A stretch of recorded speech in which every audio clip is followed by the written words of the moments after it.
Welcome to the Pánsá Pánsá Forum. In the Yoruba language, the word Pánsá is usually injected into poetry to express an uncomfortable, uncensored, and inconvenient truth. The Pánsá Pánsá Forum is candid conversations about the life of African immigrants in America as it relates to their adaptation to their new home. While some may find it easy to integrate and can balance between retaining the original African culture while accepting the culture of their new home, many continue to struggle to find a balance between both worlds. Hello and welcome to Pánsá Pánsá Live. This is a podcast where we discuss the lives of African immigrants and their assimilation into Western society as they raise younger generations in a country that is quite different from their own. We also explore the experiences of children of immigrants as they balance the African and Western cultures. We present to you this informative, interesting, and expansive dialogue about the intricate experiences of African immigrants in America. Okay, welcome to Pánsá Pánsá. I'm your host, Kemi Seriki, and today I'm having conversation with Miss Mariem Sanoe, who migrated with her parents in 1999 from Liberia at the age of 8 to United States. Mariem is a dynamic force in the world of personal development and empowerment. She's the CEO and the founder of Let's Talk About It, coaching as a life coach. Mariem is more than just a seasonal life coach, development coach. She does what she does to transform people's life.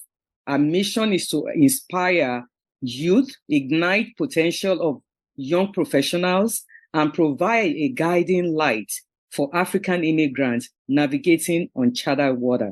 Welcome to Pánsá Pánsá, Miss Sanoe. Thank you for having me. It's such a pleasure to have you on this show. I'm so excited about this conversation we're about to have today, about your experience as first-generation African immigrant child who grew up in America. We're going to talk a little bit about that to our audience.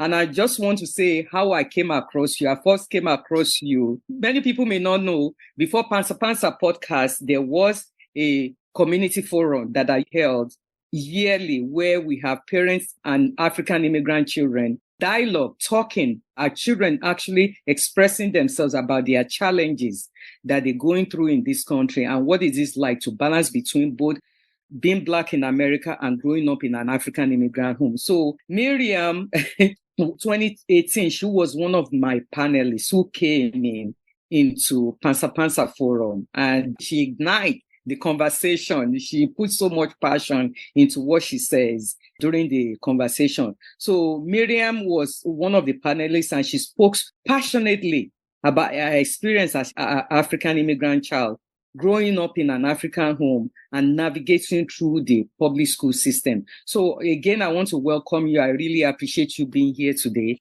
And we're going to have a great conversation.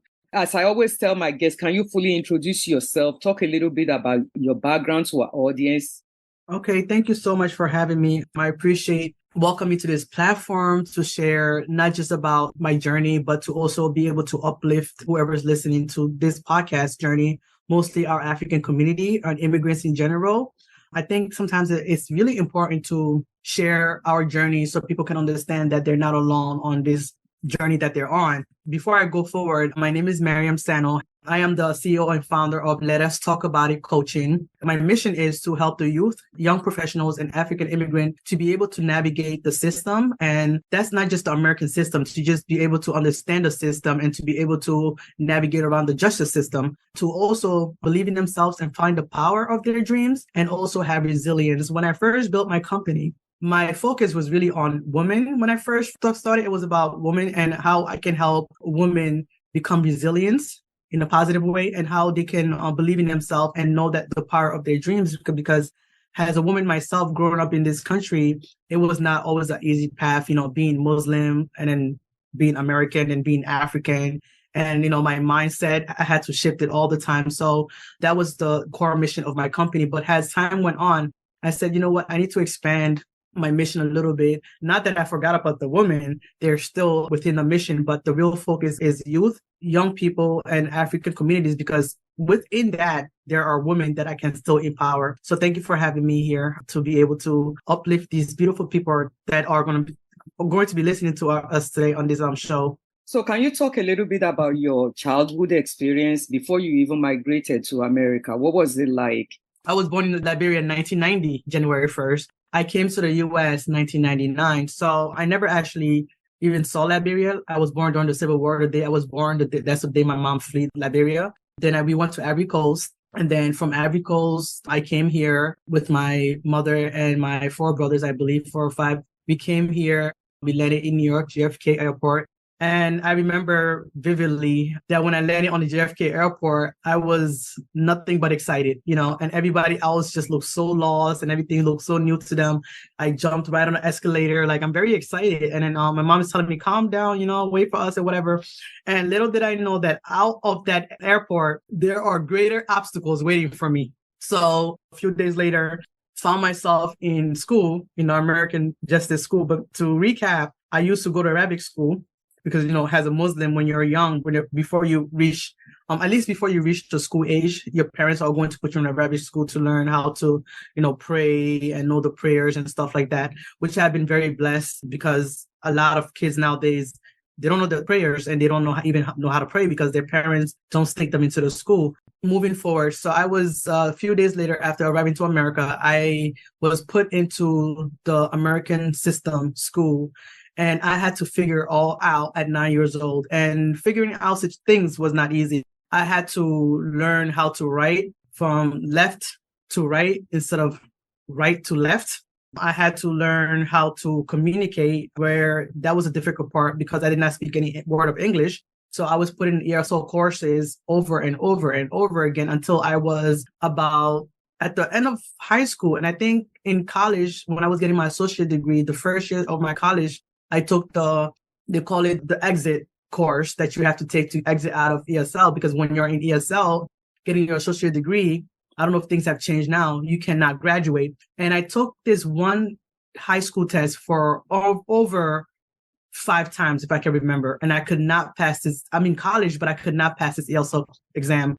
And that was due to my negative self-talk, because I spoke a lot of English, but I did not. Mm-hmm. When I took the test, I did not believe in myself, and I did not believe that I can pass this exam. But I never gave up. I kept on taking the test. So instead of spending 2 years in a community college, I spent 3 years because of that exam, because I could not pass it. And I was so lucky enough to have my mom home supporting me every time I come home and I failed the test. I remember the last time I failed it, I cried, and she was like, everything is going to be okay. You can go again and you can take the test. Mm-hmm. And I went back. I didn't study. I stopped studying. I stopped tutoring. I just went in and I took the exam and I passed it.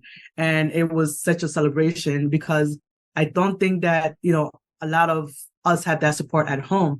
Remember, my mom was an African woman who believed in me so much, and she never knocked down my dreams. Even my brother that I always mention, they never knocked down my dreams. They never discouraged me. They always empowered me in the way that they know that they best can empower me, because everybody's empowerment is different. Some mothers might empower you by telling you that they love you. Some mothers might never tell you that they love you, but they might empower you by hugging you. And some mothers might never hug you, but they might empower you by cooking you good meals. And some mothers don't have time to cook, so they might empower you by buying you clothes. So we have to be able to differentiate the difference of how somebody shares their love with us and shows us support. And I was so glad to have realized that at a young age, that's how my mom showed her support, by cooking for us, by buying me clothes every weekend that I can wear to school with the little money that she had. Those little things, as I got older, I start to understand them more and more and more, and even understand the other African parents and try to explain to the children that your daddy and your mommy is showing you love, but it's not by telling you that they love you. And that's hard to accept. And it's not by hugging you, because in America, love to us, they have clearly demonstrate what love means in America, which is giving you a kiss and giving you a hug and actually saying to you that I love you. Because in America, we are told to use our words to express our feelings to people, which I actually love and I definitely agree with. And that's the kind of person I am. I like to verbally tell somebody how I feel.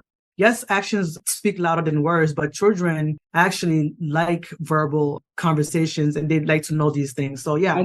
I'm glad that you shared that love does not have to be American definition of love, whereby you have to verbalize it. But what every parent does define how they love their children, maybe by cooking, doing stuff for you or asking you about how your day was and all that stuff, which is also important. Thank you so much for sharing that. So, Ms. Sanoe, your family migrated during the time of Liberia War. Were you exposed to any form of traumatic experience? Absolutely not. Like I mentioned, I was born during the Civil War, so I don't even know how Liberia looked like unless if I Google it. So my mom fled during the war, and I was not experienced to any traumatic experience. But of course, my mom did go through that. By the time she got to Ivory Coast, because of the trauma, she could barely remember all her children, but she overcame that. And you would never have told her my mom been through any kind of war if you met her before she passed away. So as for me, I was not exposed to any of that. And even if my mom was exposed to it, she never brought it upon her kids. The trauma did not stay with her. It lasted maybe I don't know because I was very young. My brothers might have more information about this because they were older and more understanding at the time, but I'm the last of 8. So I was a baby and I was not exposed to any of that situation. So all 8 of you came? It was not all of us. It was only my brothers that came with us. Oh, okay. None of us were exposed to the war. None of us were exposed to have any traumatic experience. None of us needed to have counseling. My brothers right now are very, very accomplished. 2 has their masters. One is a data analyst, if I'm not mistaken. And, they're all just well accomplished. I can't remember all their careers, but they're all well accomplished, have their own families, doing really well, actually. So that's good. Yeah. That's good. So what would you consider some of the challenges that you experience as first generation African child growing up within African home and outside African home? I love this question. I'm going to try to keep this short because I have so much to say, but let's start with identity crisis, right? Identity crisis was, I know that I'm a woman, and I know, because I want to make that clear. I know I'm a woman and I know I'm a girl or whatnot. That's not the kind of identity crisis I'm talking about. I'm talking about the identity crisis of trying to differentiate myself, trying to figure out if I fit in the American bucket or if I fit in the African bucket. I know I'm African, but the Africans didn't receive me as an African because they said, oh, she's too American. She came here at 9 years old. And Americans did not discriminate me, but I discriminated myself because I did not feel like I belonged in their bucket. So there's a time where... When you say American, you're talking about Black Americans? Or every minority or... I'm actually clearly talking about Black Americans who never discriminated me, who always welcomed me, but I did not feel like I belonged in their bucket because I wanted to belong in an African bucket so much. I fought to be viewed as an African. I fought to communicate with Africans. I fought to be with Africans, to belong there, to keep enhancing my views on cultural aspects and cultural views. And I just loved everything about where I came from, but they did not welcome me. And the moment somebody meets me, they already have who they think I am in their head, and I'm immediately placed in a certain place, right? And they continue to treat me like that. So I hate to say this, but I feel like once I sat down and said to myself, how can you be racist? Yes, racist to your own kind, because that's another form of racism, right? So I battled that for so many years, from junior high school, because that's when I started to really feel it. But from junior high school until to the end of my associate degree in college. And there was a time when I said to myself, like, okay, I'm just not going to belong anywhere right now. I'm not African and I'm not American. I need to figure out who Mariem is. I need to figure out where Mariem wants to be, where Mariem wants to come from, because it is not up to people to identify me and to tell me who I am and what I am and where I'm from, or where they think I belong. What they think of me, that's their opinion, that's their reflection, and that's none of my business. What I think of me is all my business. So I had to figure that path out. I had to sit down, figure out, and this didn't happen overnight, people. It took years to really find who I am, to find myself and to be proud of who I am. Because when you are proud of who you are and you find yourself and when you're grounded in what you believe in, then you start to figure out other little things. You start to figure out how you want to help the society, how you want to help your community. What place do you want to stand in this world, right? So that's the challenges that I went through as an African immigrant coming here at such a young age. But in terms of what happened in our home, It was like I mentioned in our last video we did on my YouTube. I am so blessed to have had my mother who passed away in 2018, and also my brother who's still and will forever be in my life, who always motivated me to continue to do what I want to do, whatever that is. And they motivated me, always told me actually how smart I am. My brother never stops to say these things. Sometimes I'm like, can I do what he does for me? Can I do these things for my kids? Because he constantly tells me how smart I am. He verbally says it. He says to me how smart I am, how much he believes in me. I think I mentioned this also in my YouTube that we did, that when I decided to create Let Us Talk About It coaching, I believed in myself, but I didn't believe in myself to a point where he did. As the moment I told him, he just started giving me ideas. He started to support me. In how many African homes is that happening? Because they already have the perception of they want the child to become a doctor, they want the child to become a nurse, they want the child to become a dentist, whatever they think the career path is for this child. So when a child comes in, kind of deviates from that, I guess, that dream that they have for the child, there becomes a big conflict. And I was saying this too in my YouTube, that we should be very careful of how we support our children and what we say, because resiliency will happen when that child grows up and finds out that, because when they're a child, they will follow what you say. But when they grow up and find out that they have been living your dreams instead of theirs, there's going to be a problem. But I am very blessed I didn't go through that situation. I had a very loving home. Most of my struggles came from outside of the home, not inside of the home, but I felt well protected in my home. And outside, I, faced bullying when I was in school. I faced discrimination. I faced diversity. I faced racism. I didn't belong where I wanted to belong. I remember sometimes I would go to the cafeteria during lunchtime. I would sit at this table by myself. And it's crazy because the table that I was sitting at by myself, do you know that by the end of the school year, that table became full? Everyone started to come to that table. It was one person after the next, after the next, after the next. So now this was my table. And that also taught me in my life that when you're not given an opportunity, you can create it. Because my intention wasn't to have people welcome me in the table. I just felt like nobody wanted to sit with me. So I just sat at the table by myself. Yeah. But, one person came, the next person came, the next person came. And now every lunchtime, everyone was coming to my table sitting, oh, let's go to Mariem's table. Yeah. And this actually happened in high school. So I am so blessed to be a self-motivated person because it helped me fight the battles outside. And also joined so many sports. Yeah. And this is why I encourage the parents, spend the extra dollar, put your child in an extra curriculum sport if they want to be at school. Instead of taking that, I didn't say don't go and leverage yourself and buy the nicest dress. But I know some parents, they rather just look nice outside and leverage themselves than spending that extra money for extra curriculum activity in school. And to be honest with you, the New York public school system have a lot of free activities for kids to do. All they need is that ounce of support in the home. Somebody comes to mommy, I want to play basketball. Support them to join the team. Don't say, well, I don't know how you're going to do it. I can't pick you up, and figure it out. That's your job. Figure it out. Support the child. Let them join the sport. If they want to join 3 million sports, let them do it. I played over 5 sports when I was in high school, and it helped me so much to escape the obstacles and the bullying that I was going through. It helped me stay out of trouble. It helped me stay away from the wrong people. It helped me in so many ways I can't even explain. So again, the outside was my challenge, not more so of the inside. So you mentioned before that the discrimination that you experienced, the biases you experienced, I will call it. Can you define who are these African communities? Is it, when you were in college or when you were in high school or middle school that you met other Africans that they feel like you are not part of them, you don't belong to their group, that you might be somebody completely different? Who are those set of people? This was going on for a long time. So once I told them I came here at 9, the conversation kind of derails and they put me in this bucket.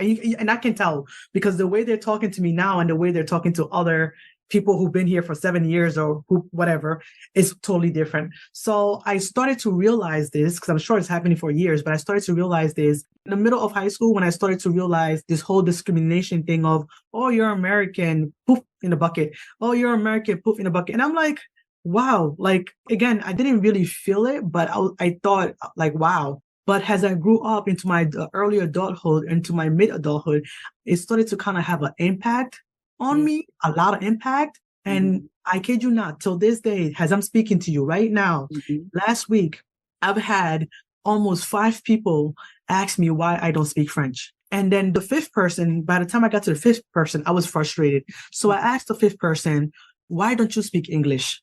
Because they asked me, why don't I speak French? Because they believe that if I speak Badingo, which is also Bambara and Jula, it's all the same thing, similar. Yeah. So when they ask me, because they see me speaking, they're like, oh, you speak Jula? I'm like, yes. And they're like, oh, okay, but why don't you speak French? It's almost like they're like twins. If I speak Jula, I'm supposed to speak French. So I got sick of it by the time I got to the 5th person, because in Ivory Coast, French is widely spoken, but I didn't grow up in Africa. Yeah, right? I grew up in America. I came here when I was 9. I went back a few times, but I grew up here. So my business was nowhere in speaking French. It was trying to learn how to speak English in the country that I'm in. Yeah. So I asked the last person, okay, because she doesn't speak English. She had to ask someone to ask me that, right? So I said to the translator, I said, ask her, why don't she speak English? She said, well, I don't speak English because I didn't go to American school and I didn't grow up in America. I said, you got the answer to the question that you had asked me. Now you got the answer to it. I don't speak French because I didn't go to French school and I didn't grow up in France. So by the time I got there, I was frustrated because it's like, why am I so different that I don't speak French? Why do you think I'm different? Because I'm not supposed to speak French. In fact, I don't care about French. I'm still trying to learn how to speak English. Which you spoke very well. I live in, yes, I don't mind. I don't. It has to do a lot with how, it's cultural for us African parents. I remember I interviewed one young lady on my podcast who was born here, grew up here, but she spoke Yoruba very fluently. Yes. And I was so impressed by her speaking Yoruba. Even my children don't speak Yoruba so fluently, but they understand, but they don't speak it. So sometimes it's a way to say, okay, to me, it's not about discrimination, because my kids have come across many Africans who say, oh, your parents are from Nigeria. Oh, do you speak the language? No, I don't speak the language. But, it's part of what we do, sometimes. And I'm sorry that you saw it, that they put you in a bucket like that. So it's what we do sometimes to actually pull you in, pull you out. Africans, we tend to criticize, they say all these things. I'm not saying it's right. Okay, sometimes, because some people may take it offensively and some may not. If you grew up amongst especially Nigerians, the way we talk sometimes, to question, even I never met you before. I remember yesterday I was in a store and I saw this lady talking next to me, and her accent sounds like a Nigerian. And I said, oh, are you from Nigeria? She said, yes. I said, I'm from Nigeria. So she said, but you don't sound like you're from Nigeria. Then I continued the conversation. She said, now I hear the accent. You understand what I'm saying? I don't feel offended by them asking me if I speak French, because if you meet somebody, I'm going to ask you where you're from. I am offended at the fact that they are shocked. They treat me different now because I don't speak French. Yeah. That's the frustration part. And honestly, and I say this very proudly, I don't care if I don't speak French. You know why? Because I speak my dialect. Oh, which is most important. My dialect is Bambara. And Jula. That is my dialect. That's the father's language. That's my mother's language. That's the language I want to speak. That's the language I'm worried about. Which is very important. That's the language I want to teach my children. French is not an African dialect.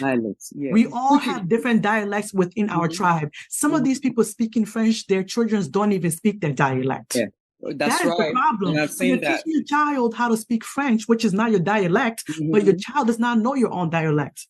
Don't you think that's a problem? So you're mad at me for not learning how to speak French. Who is the problem here? You're the problem.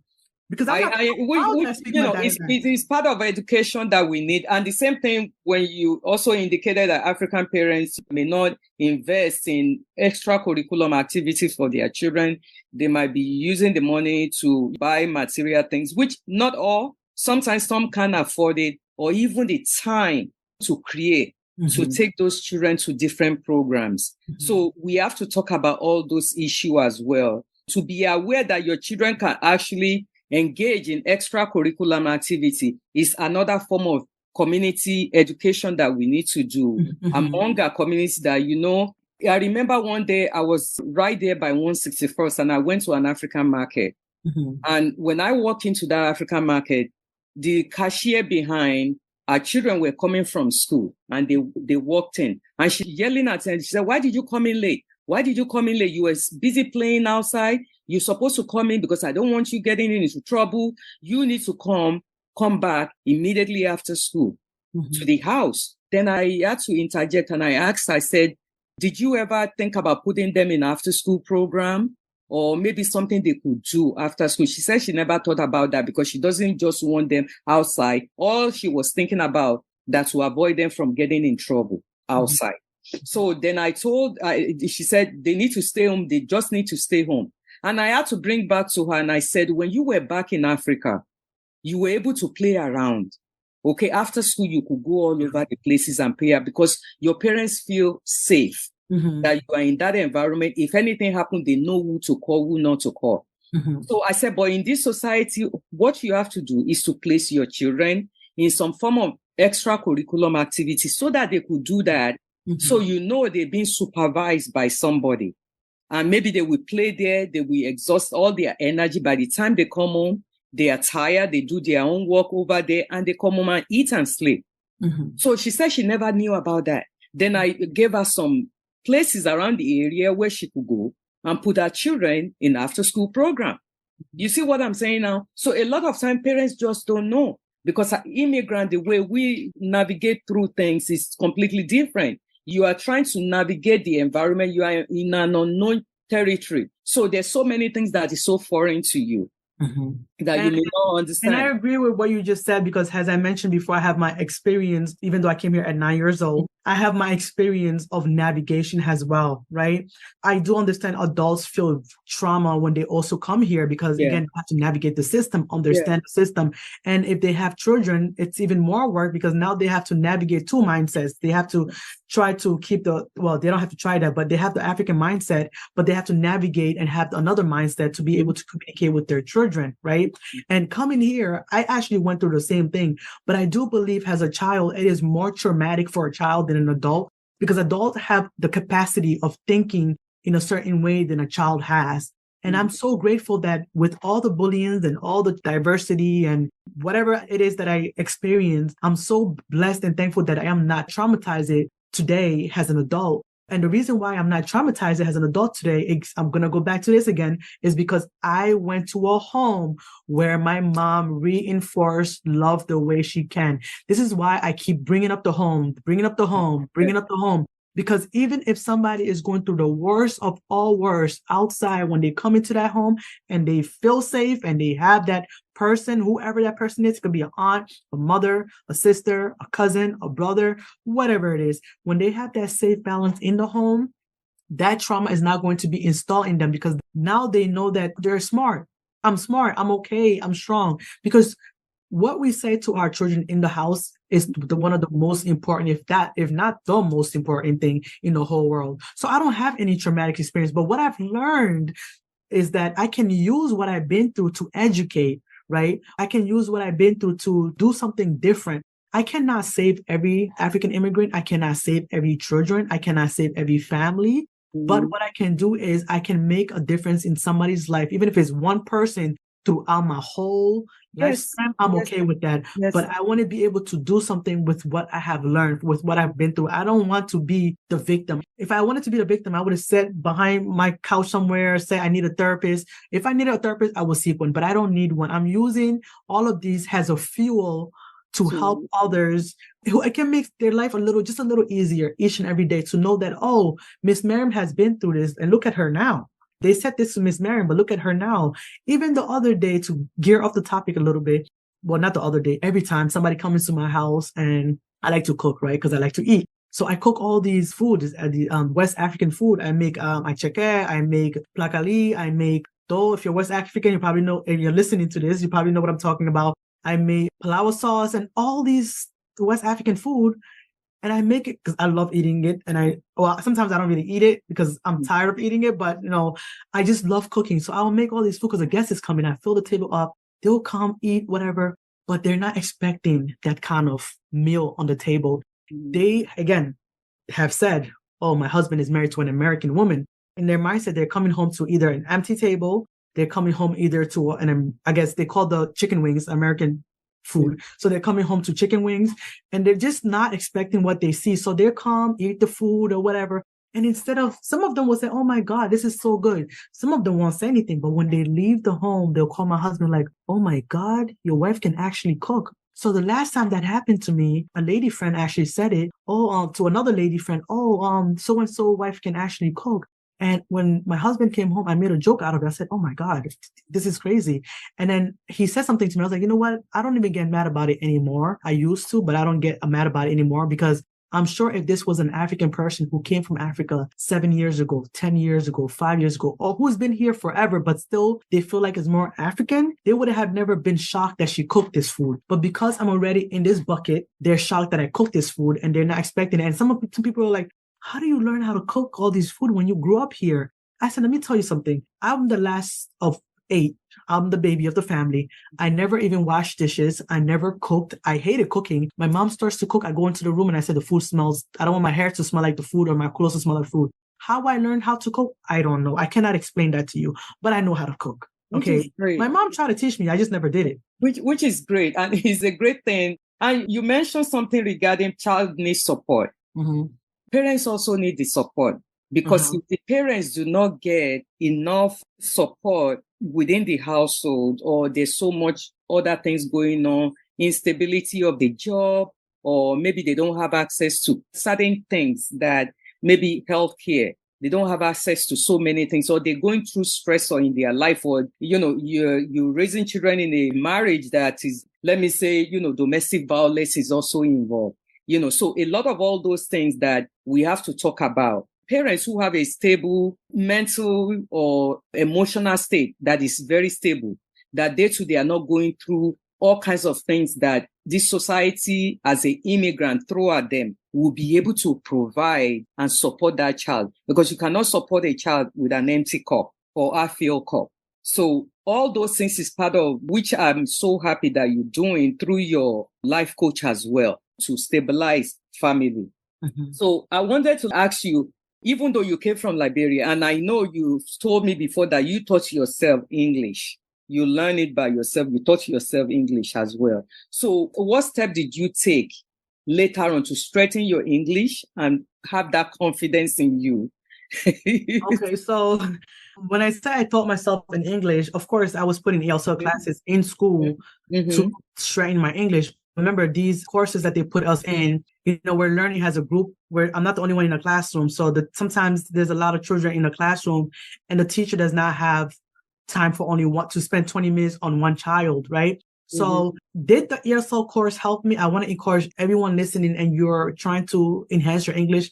Yes, do take an ESL course that's available, especially if it's free. There's a lot of ESL courses that are free. Sometimes libraries give it, just look, right? The resources there. The ESL courses did help me, but how I learned on my own is I explained to you when I was getting bullied, I couldn't express to anyone what was really happening to me. So what happened is that I bought a spiral notebook, and writing really helped me to enhance my English. And I still have the spiral notebooks here from almost 20 years ago. And when I look at it now and see the wordings and what I was writing, and oh my God, I'm just like, oh my God, like I look at it and I said, oh my God, I really went through it. So I would write in this spiral notebook and I didn't worry about grammars or anything. I just wrote my life away every single day. And that started to strengthen my English. And then as I went to college, I started to know what to put where, like in sentence structure wise. So I bought this little book. I don't know if I took it from the library and never returned it or bought it. I'm not sure about that. But I had this little book that I got from somewhere, and it taught me how to differentiate the grammars and what comes before and after, how to use my punctuations and stuff like that. Because as an English learner, those are the things that we kind of struggle with: when to end the sentence, when to start the sentence, how to start the sentence. So, and past tense and present tense. So I didn't really have a problem with that because I growing up here, I was going to school all the time. So that wasn't my struggle, the past tense and present tense, but my struggle was the sentence structure. So the more I wrote, the more I learned. That's why I also teach an ESL course right now with the organization that I'm with. And I always encourage my students, to watch cartoons, to have conversations. Don't be shy about it. Because haven't I been shy to write and scared to write because I'm going to make a mistake, my English would have never strengthened. So now my writing skill is, I'm not a master of writing, but my writing skill is so good that I have people coming to me all the time, just like, oh, Mariem, I wrote this. Can you look over it? Mariem, I did that. Can you look over it? And I always encourage them like, okay, I will look over it, but I need you to do your bestest best that you can before you give it to me. Don't just scribble, scrabble and give it to me and expect me to fix it. I can tell the difference between someone who tried to do their best for me to correct it or someone who just scribble, scrabble and give it to me to actually do the work for them. So that's how I enhance my English. That's how I learn even how to have a conversation, because writing, when you write and you reread what you wrote, it strengthens your vocabulary. We cannot be shy to do these things. The books are out there. They're on Amazon. They're all over. Buy it. Self-educate yourself at home, because this is a journey. It's time. I'm still technically learning English. Do you know that? I'm telling you, I'm still learning English. Sometimes I'm here Googling stuff, asking Siri questions. Everybody is. Even for me that I've been here for, all these years. Because I've come across a couple of students in my course and also outside of my course say to me that when they were back home, because they speak English, when they were back home and they were speaking English, they spoke it perfectly. But now that they're in the US, they're afraid to speak English. And I said, why do you think that is? And they said, I don't know. I said, okay, let me tell you why that is. Because when you were back home and you were speaking English, it is not a native English speaking country. And you're the only one speaking English to those people. So you had confidence because that was the best English out of all the group. But now that you're in the US and you're in a native speaking country, you see other people speaking English. They don't have an accent and stuff. So now you're intimidated by them. And now you're afraid to speak the English But I need you to know that the English that you were speaking back home is actually the correct form of English, better than the ones that they're speaking in an English-speaking country. Just speak your English. They will understand what you're saying because people back home understood what you're saying. And the good thing is that when you say something wrong, you look at people's interaction, you will figure out that you said something wrong and you can fix that mistake. But if you're not speaking it, there's nothing for people to correct. And I'm so happy that you mentioned that speaking with your accent is okay. It is. It does not mean because you speak with an accent, you shouldn't speak up. You can't express yourself because everybody speaks with an accent. I have an accent, a very strong one too. No, even native-born Americans who are from Brooklyn, you could tell that they are from Brooklyn. You could tell whether somebody is from down south. Yep. With their accent. So everybody speaks with an accent, but feel confident to continue to communicate as much as you can. And the more you communicate, the more you speak, the better you get at it. Never be afraid to speak your language as well as any other colonial language that you might have. Even right now, I need to mention, even right now as we speak, when I left New York to go to New Jersey is an hour away from New York. I went to New Jersey to go to school. I spoke to every time I speak to people on campus or anywhere in New Jersey, like, you're from New York, right? I'm like, whoa. And then when I moved to Nebraska and I speak, they're like, you're not from here. I'm like, no. They're like, we know you're from New York. I'm like, so even within the United States, different states have accents. So just use it as a unique strength and just embrace it. Embrace it. So I want to bring you back. During our Pánsá Pánsá conversation in 2018, you participated as one of the panelists, like I said, and you passionately spoke about your experience as a child of immigrant in public school system. You experienced being bullied in school by fellow students as well as the staff. Would you like to just briefly talk about that? So the bullying started, I think, literally a week after I started school. I want to let every African immigrant parent know right now that when you're an immigrant child in school and don't speak English, and the other children know that, it's rough. Like, I don't want to sugarcoat that for anyone. And maybe you can tell me that things have changed from the time I was in school till now. It is not a big difference. It's about 15 to 20 years, maybe about 20 years since I was in elementary school. But I think it's safe to say that it is still rough because I deal with a lot of youth African family immigrants as we speak right now, this day, and they are actually expressing the struggle that their child is going through in school right now. So when you're an immigrant and you're African, maybe other immigrant children go through that, but I'm focused on the African community because I don't know the Hispanics but it's immigrant. But it is rough being in the school system because number one, again, you don't speak English. Number two, the other kids that were born here and that can communicate in good English kind of leaves you out. And when you're trying to have conversations with them as a child, they might laugh at you. Well, they will laugh at you, right? So all of these keeps you kind of, you become resilient and you separate yourself because you don't want them to make fun of you. And in some cases, you don't even want to, if it gets so bad, they don't even want the children to know that they're African now, because that's what happened to me. When my mom would go to pick me up from school after all day of bullying, you're calling me all kind of African names, how I saw the monkeys and how I climbed the trees and all these names that they were calling me. When my mom came to pick me up and she was wearing our traditional clothes, I would hide from my mom. And now I want my mom to pick me up in another part of the school where none of my friends will see me because of the bullying. So I did that to my mom all elementary school year because of me getting bullied. Or when I see her, I would like walk around her and she'll see me like down the block and then she'll take me home. And when I say staff, the staff, I wouldn't say bullied me, but I couldn't express myself to the staff. So before I can really express myself what had happened, the other child would come and just kind of mix something up and just pin it on me. And now that I'm trying to really, and I feel like the staff is now well trained to be able to understand that, okay, this person here is trying to explain herself and she cannot do it. Let me try to ask her in another way in English how things happen. I don't think the public school system or any school system is trained how to deal with African immigrant children or immigrant children in general. So because they're not well trained, I don't even think it's in their training book.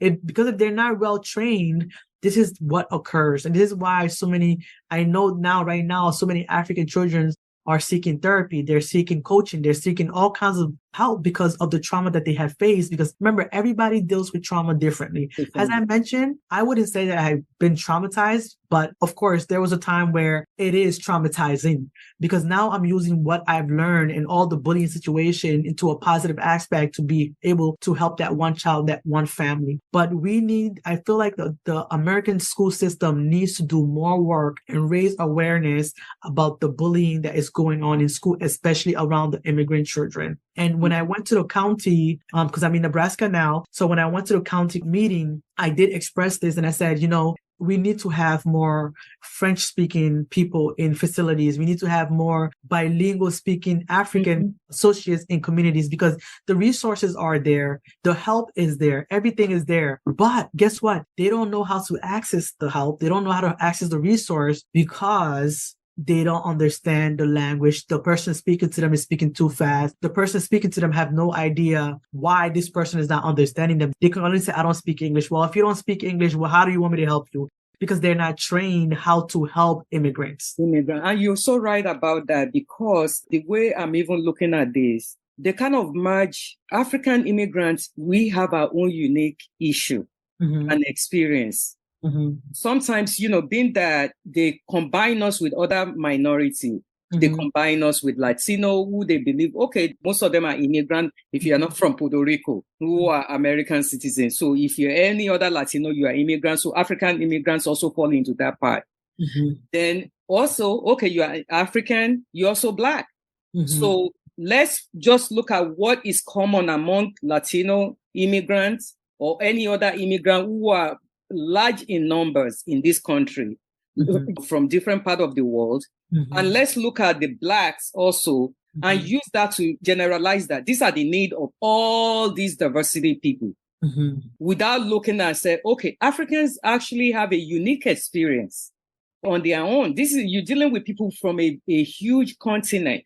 Language barrier, they might not have French speaking. You have some Africans who actually speak Portuguese. You have so many European languages Africans speak, and not to talk about the dialect. And also those who come from a home whereby both parents cannot even read and write. How do you help their children? Are they falling through the cracks? How can we pull together as a community to actually advocate for our own unique need? For our children, our community, because it's so much that we need. The South Americans, the Latino, the Spanish language, pull all of them together as one. And all they need to provide is to provide somebody who speaks Spanish, and that's fine. And I agree with what you said. When we learn to bring all the immigrants together as one, guess what's going to come out of that? We will all understand our own unique, as you mentioned, has our own unique obstacles that we went through, because a Spanish immigrant goes through a different thing than an African immigrant. Yeah, we're all immigrants. Pakistani immigrant might go through something different than a Chinese immigrant. So when we bring all of them into one room, what's going to happen is that contacts are going to be exchanged. Networking is going to happen. We're learning about each other's culture and each other's differences and in each other's obstacles that we go through. But that's not happening. There's so much differentiation and diversity going on between immigrants themselves. But this is why also there are different non-for-profits focused on different immigrants. For example, I chose to focus mainly on African immigrants because I cannot help and I do not understand other immigrants from other countries' experience. Like you mentioned before, African immigrants have their own unique experience. Chinese immigrants have their own unique experience. Every single immigrants have their own unique experience. So I think once in a while, it's okay to bring them all in one place to discuss their challenges that they're going through and the obstacles that they're going through. And for us to really understand each other and be there for each other, you know, for the African immigrants to understand that they can still help the Chinese immigrant or the Pakistani immigrant, and for them to also understand what other immigrants are going through, because it's all different. We all get here differently too. Yes, that is so completely what we need to understand. We've talked about that. And I just want to also let parents know, like you said, parents have to find a way to advocate for their children. How do you think that parents could go about advocating for their children within school? Yeah, there's a couple of ways to go and advocate for your children. And I'm going to start with what I always start with. Advocate for your children first within your home. I cannot stress that enough. And how do you advocate with your child within your home? This is kind of like a recap. So support them within the home. Be there for them within the home. Try to love them the best way you can within the home. And also study your child and see what their definition of love means and use that, because even if you're using your own love of definition, they might not get it. So try, if they think that hugging is love, try to integrate that when you're showing them love. If they think giving them a kiss on the forehead before they enter the bus to go to school or take the car to school, whatever, do that. So the first advocation is within the home. Secondly, if your child comes to your house, to you and say to you, well, this is happening to me in school. This is a mistake a lot of parents make. Yes, talk to the teacher, but tell the teacher to keep it confidential. Do not let the person bullying your child find out that your child went and told you that they're getting bullied. Because as children, when the bullier finds out that the person they bully went to tell, it's children. Oh, you went and told your mommy you're a scary cat. Now there's another bullying happening in school. Now they're bullying the child for telling the mom, because that's the form of showing that the child's a chicken, they're not strong enough and stuff like that. I'm just telling you offhand what actually happened. So do tell the teacher, but ask her to keep it confidential. And if you want to keep your child even safer, escape the teacher and go maybe try to speak to the principal about it, speak to the guidance counselor about it, right? If you go to the guidance counselor and nothing gets taken care of, speak to the principal about it, about what's happening. So, and this is all possible if you know how to express yourself by speaking English. This is why I encourage the parents, though we're focused on the youth, I encourage the parents to also learn how to speak English, to take these classes. Because if you don't take these classes and learn how to speak English, then you cannot go and advocate for your child in school. Right? So that's the second way you can advocate for your child in school. The third way you can advocate for your child in school is by putting them in extracurricular activities. This is going to help your child to not focus so much on if they're being bullied, or not focus so much on the obstacle they're going through. It's going to make time fly. But in order to do that, the parent also has to find time to be involved in these things that you put the child in. So those are the three ways that I believe that we can advocate for our children. Thank you so much for that. And that is so important. It's so important that parents learn the language of the country where they are, learn English. And let's even assume that you just came to this country, you have a year ago, you brought your children, they are very young, they are in school, but you don't even know the English word to express yourself. Always ask for a translator. Always ask for a translator. But sometimes, this just happened a few weeks ago, there are translators in hospitals and stuff like that, but the translator sometimes is not a native speaker. Sometimes the wordings are off. Yeah. It's like almost sometimes when you put things in Google Translate, it kind of, the wordings are off and stuff like that. So the wordings are off. And when the wordings are off with certain things, it can throw the parent off. into understanding what they're really talking about, especially when it comes to medical conditions, school stuff like that. So that is another problem with translators. Yeah, which I understand that, but what they could do is to bring somebody from their community who speaks English very well also, and they speak their native language, so that those people could actually help them in terms of translating and letting them know this is what they're thinking, and feedback back and forth. I think because until then that we're able to find Americans to provide all these translators for all these different languages, different dialects. But until then, we as a community has to actually volunteer ourselves to many of our people who might need our help. Maybe through many of our people, we are very religious. We go to mosques, we go to churches. Churches and mosques, they should initiate those kind of services whereby within a church, somebody is always available to help any other parents who might be having problem in translating from their dialect to American general population when they go to the hospital or when they go to advocate for their children in school, which is very important. We spoke a lot about your background. Now let's talk about your profession as a life coach, as an executive director of African Immigrant Family Services in Nebraska. Mm-hmm. So I've had about 2 or 3 guests here who came to podcasts to talk about their profession as a life coach.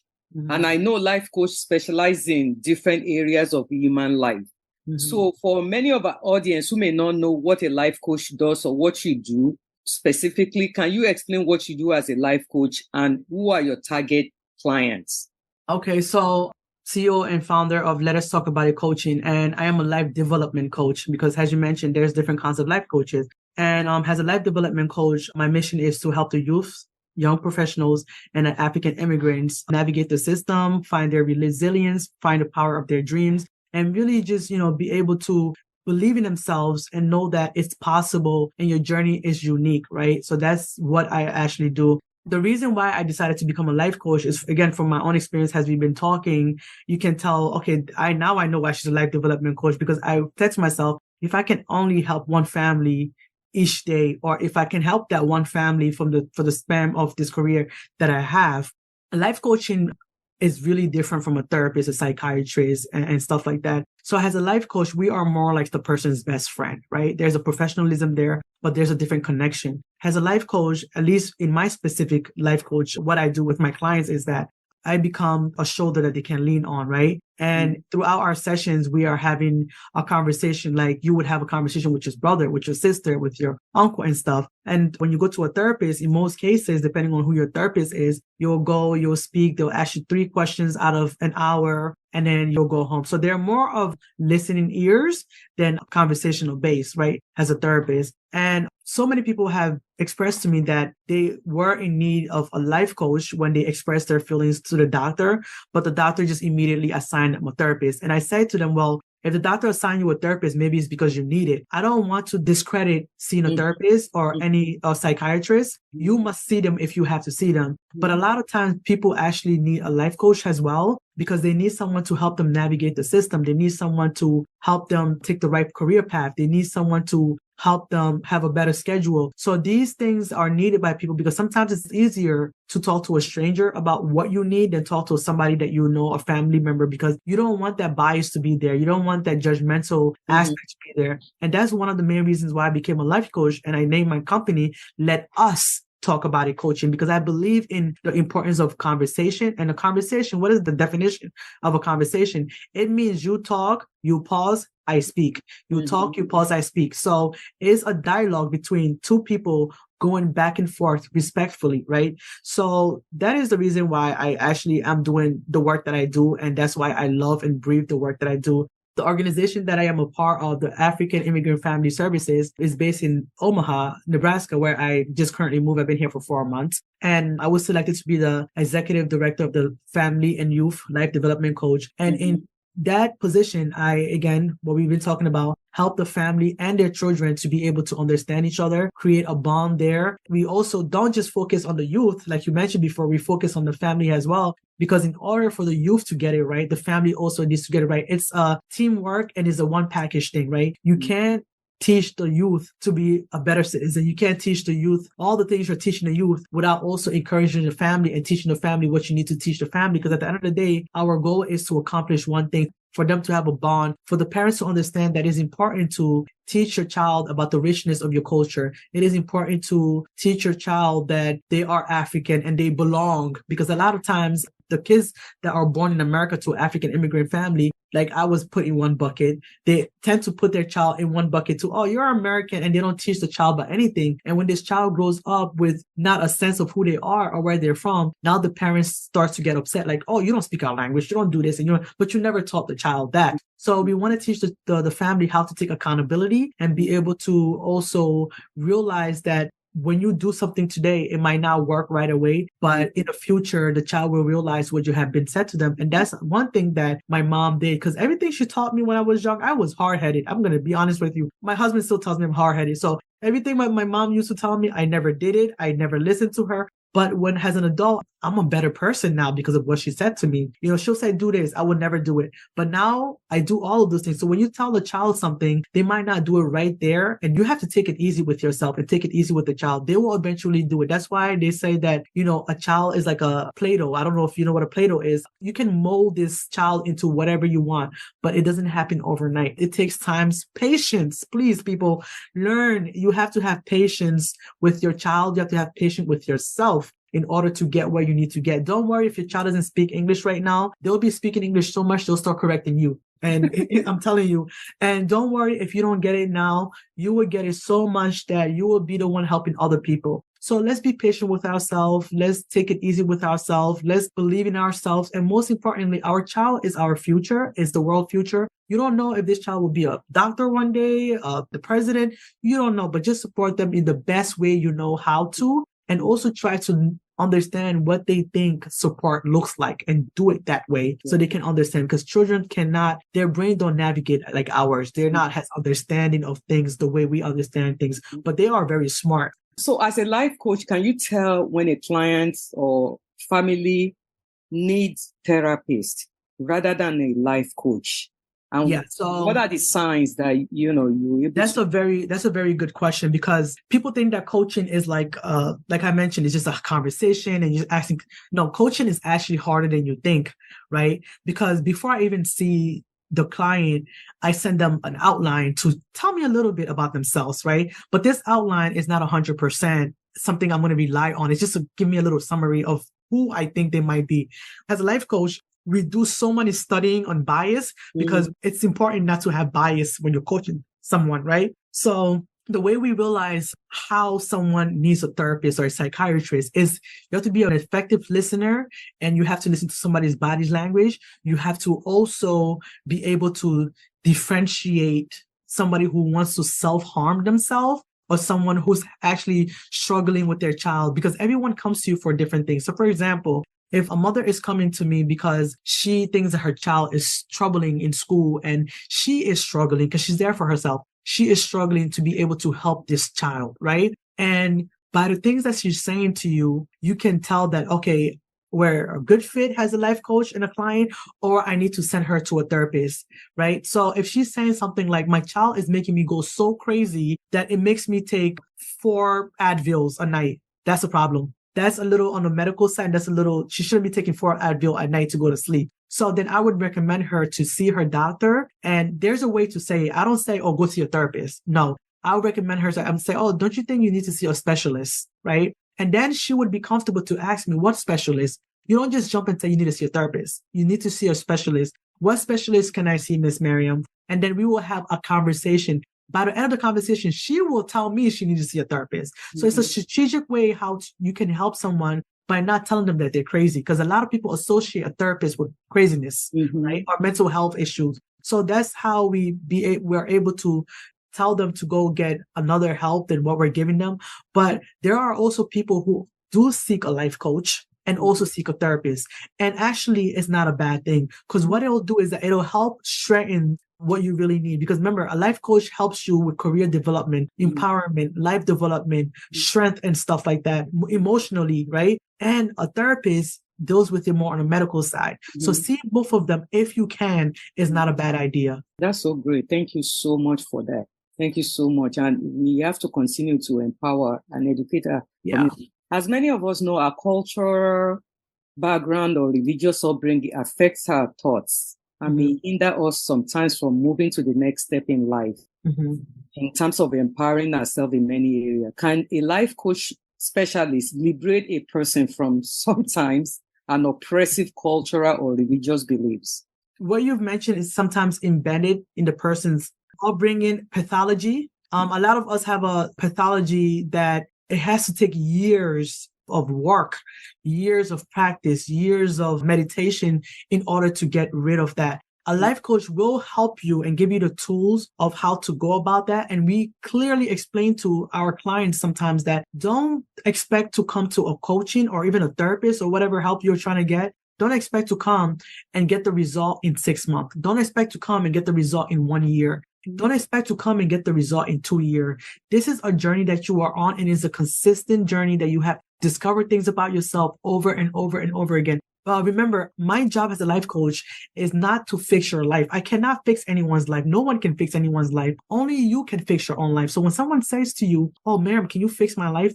I can't fix your life. No one, because if you can't fix your own life and if you cannot live your own life and deal with your own self, no one else can. And a lot of time, I think we make these mistakes as human beings, expecting other people to fix our life for us, to take us out of this hole that we are in. The person can help you to get out of the hole by giving you the tools, giving you the support, talking to you, listening to you, and, being there for you. But in order to dig yourself out and to fix your life, and I'm very strong about that, fix your life, you have to do the work outside of that session. Yes. So no one can fix nobody's life.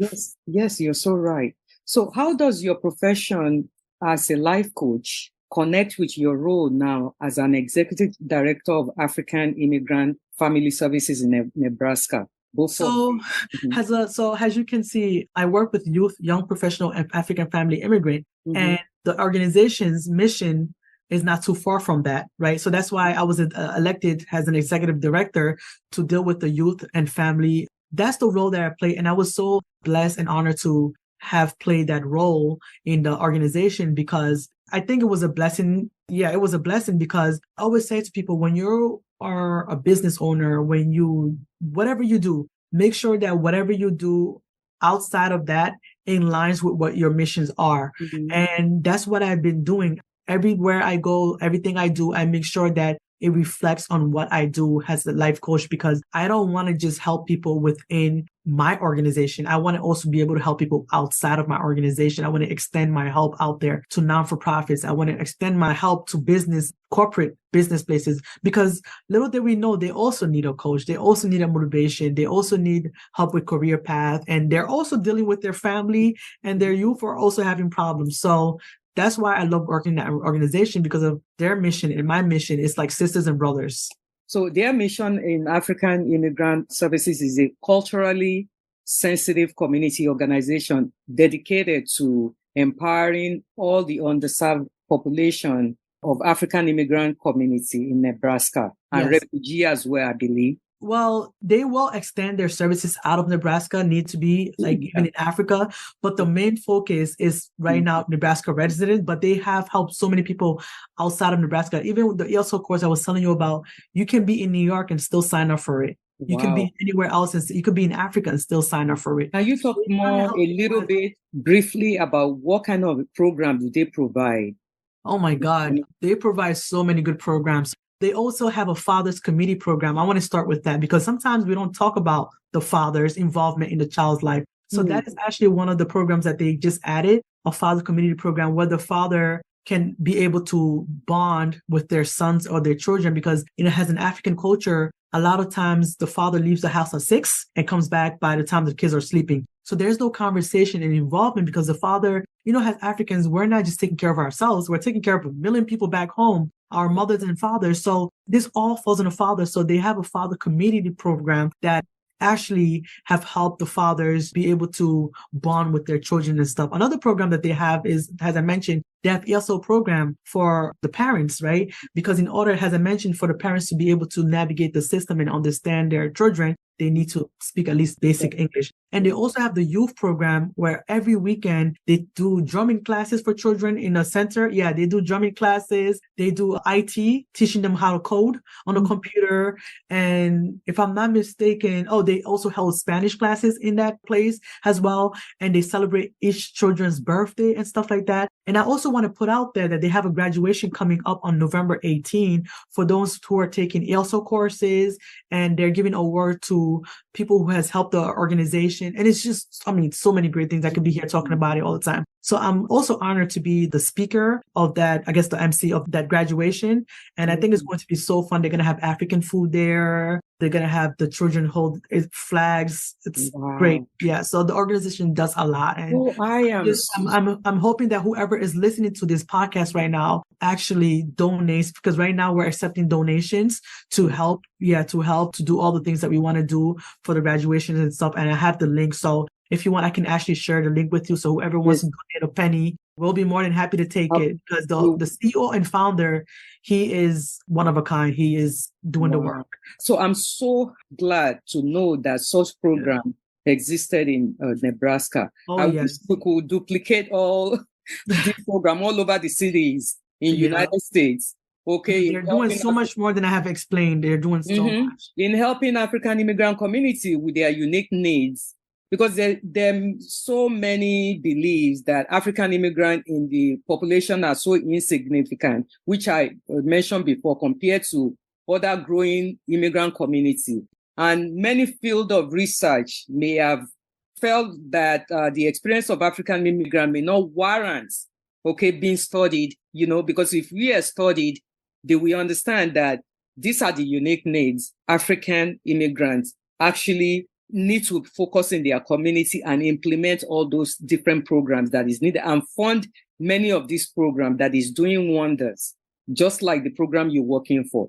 So without that investigation, there will be no understanding of African immigrant experience in America. And I'm so happy that this program is doing it, because we need unique services when it comes to youth development, mental health, physical health, refugee assistance, and many other areas that is needed. So I'm so happy that this program is providing it. Thank you so much. So in closing, any thoughts that you would like to share with our listener, and how can anyone contact you or follow you on social media, online or YouTube, as well as supporting the program that you actually work with, as well as your own company?